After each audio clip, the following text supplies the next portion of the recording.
Olá, bem-vindo ao Café com Maná. Hoje vamos falar um pouquinho de um evento de Jesus com os saduceus. Os saduceus eram um grupo político e religioso, né, no meio do povo judeu, que batia de frente com os fariseus, né, disputavam de alguma forma poder e opiniões, e eles simplesmente, o texto aqui de Mateus capítulo 22, a partir do verso 23, ele simplesmente informa que eles não criam na ressurreição. E eles, dentro dessa crença, vão conhecer Jesus e colocam como se fosse uma pegadinha. Eles contam a história fictícia de uma mulher que casou com um homem e depois esse homem morreu sem deixar filhos e ela casou com o irmão dele e assim foi sucessivamente casando com 7 irmãos sem que nenhum tivesse filhos e que o último irmão também morreu antes dela, os 7 morreram. E eles perguntam para Jesus, num caso desse, depois da ressurreição, com quem que ela vai ficar? Né? E Jesus responde a eles, dizendo, dentre outras coisas, que na ressurreição, né, as pessoas não vão se casar, nem se dar em casamento, pelo contrário, elas serão como os anjos de Deus. Né? Então fica uma passagem clara de que após a ressurreição, nós não vamos ter mais a divisão em famílias. O corpo vai ser eterno, glorioso, não tem jovem, não tem adulto, são todos com o corpo pleno. E dentro desse contexto não há a divisão em famílias. Simplesmente não haverá procriação, né, após a ressurreição para os ressurretos. Então, neste caso, ele fala para eles, olha, não tem essa situação. E ele vira para os saduceus e diz o seguinte, vocês erraram porque vocês não conhecem nem as Escrituras e nem o poder de Deus. Veja, o problema dos saduceus é muito típico de muitos de nós no dia de hoje, dentro e fora da igreja, porque ao invés de crermos no Deus que nos criou e nos deu a sua palavra, nós cremos naquilo que nós queremos.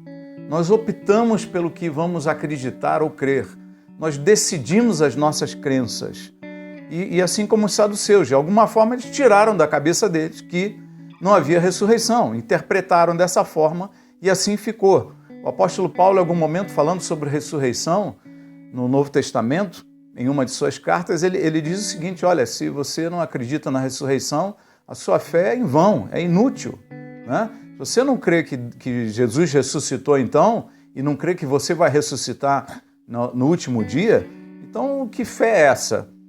Você é mais infeliz do que os incrédulos, daqueles que não conhecem o Senhor, não têm a alegria do Senhor no coração. Então, veja, nós temos que tomar muito cuidado com aquilo que a gente crê. Porque, senão, ao invés de crermos no Deus que nos criou e criou todas as coisas, nós estamos começando a criar um Deus que atenda os nossos interesses, as nossas prioridades, os nossos pontos de vista. Isso não existe. Você não vai criar Deus. Não adianta você inventar histórias e criar na sua cabeça e dizer, não, é uma energia, é isso, é aquilo, é desse jeito, é daquele, porque você não pode mudar a criação de Deus e muito menos mudar o Deus criador de todas as coisas. Então Jesus adverte os saduceus como adverte a nós hoje, nos dizendo o seguinte, olha, é um erro grande, tremendo, não conhecer a palavra de Deus e não conhecer o poder de Deus. Não conhecer a palavra porque nós começamos a inventar um Deus que não existe. Não conhecer a palavra porque Deus guarda e zela pela sua palavra. Aquilo que Ele prometeu, Ele vai cumprir. Não há retorno naquilo que Deus fala. Deus garante aquilo que Ele fala. E aquilo que Ele fala está na palavra de Deus. Está na Bíblia que foi trazida até nós. Ah, você não crê na Bíblia? Entenda o seguinte, se você não crê que Deus é suficientemente poderoso para manter este livro aqui, fazer ele chegar até nós, preservando a sua palavra, que é a forma principal, a básica de relacionamento, de informação de Deus para nós, como é que eu vou crer num Deus que vai ressuscitar, num Deus que age, controla e administra sobre todas as coisas, num Senhor, né, que nos ama, que nos guarda? A minha fé seria inútil, seria limitada. Então, a nossa fé tem que ser baseada na palavra de Deus. Eu conheço a palavra, eu sei aquilo que Deus quer. Se eu sei aquilo que Deus quer, eu posso orar segundo a vontade de Deus, que a minha vida vai ser abençoada pelas promessas de Deus, porque aquilo que Ele prometeu, Ele vai cumprir, Ele não vai voltar atrás. Então a minha fé se baseia, se apoia, se fundamenta em cima da palavra de Deus. E eu não posso inventar uma nova palavra.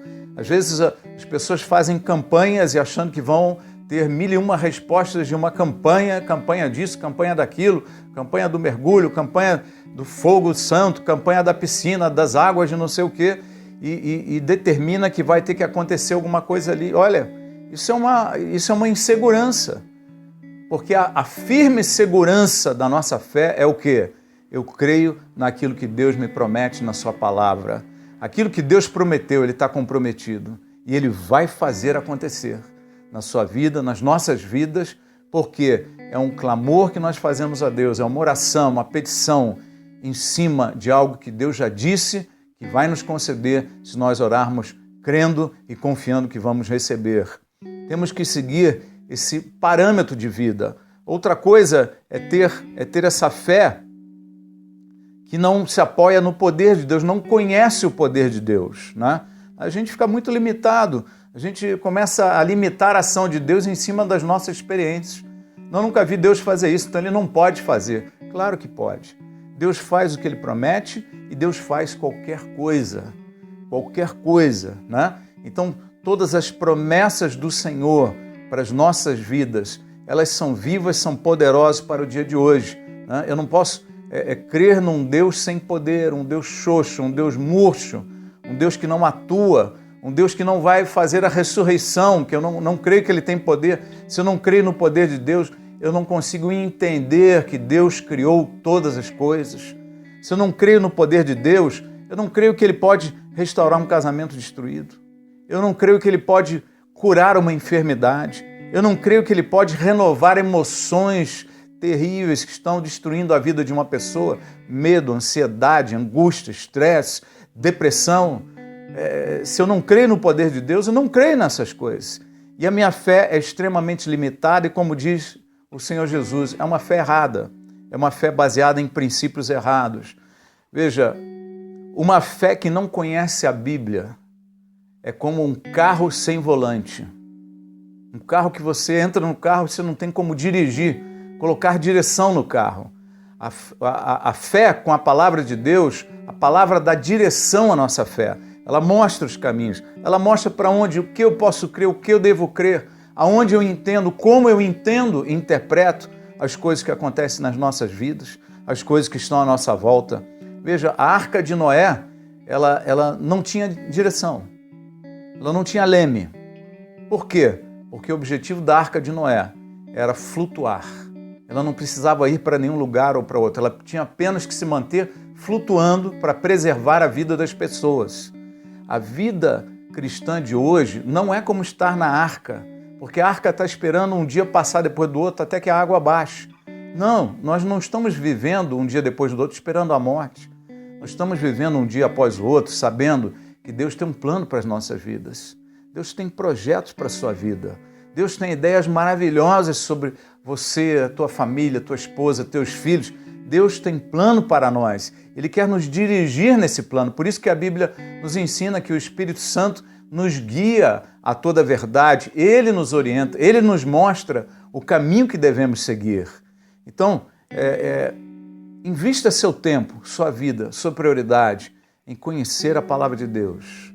Participe aí, assista todos os cafés com maná que chegarem até você. Corra atrás de mensagens. Frequente a sua igreja, seja firme, assíduo nos cultos, nas reuniões da igreja. Fortaleça a tua alma, o teu entendimento, o teu coração com a palavra viva do Deus vivo, que é poderoso e atuante. Tenha um dia abençoado. A paz do Senhor. Café com Maná tem sido bom para a sua vida? Dê um like, se inscreva no nosso canal, visite e curta a nossa página no Facebook e você é nosso convidado especial aqui na Igreja de Nova Vida em Alphaville e também na nossa Igreja de Nova Vida no Alto de Congonhas, conforme esses endereços aqui.